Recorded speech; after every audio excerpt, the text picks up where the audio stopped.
Amahoro amahoro bwoko bw'Imana, God's people, ndabasuhuje aho muherereye hirya no hino. Basuhuza ni mugenzi wanyu God's people Anastase Sibomana, n'ubundi ni ku murongo wa Irera TV1 dusangira byinshi cyane byimbitse, tureba icy'ingenzi kandi by'agaciro kuri twebwe ndetse n'abagenzi bacu ndetse n'abazadukomokaho.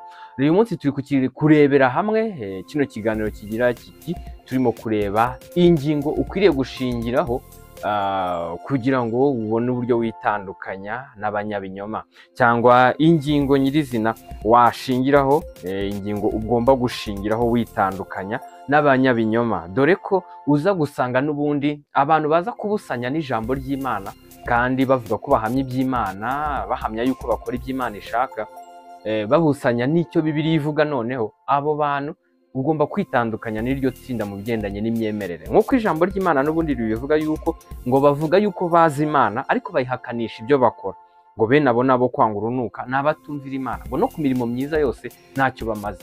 Rero ku buryo burambuye kino kiganiro cy'uburyo ugomba cyangwa ingingo ukwiye gushingiraho witandukanya n'abanyabinyoma, ikiganiro ku buryo burambuye uragisanga kuri YouTube kuri Irera TV1. Tuganire rero byinshi cyane byimbitse kandi nawe utanga igitekerezo. Murakoze cyane.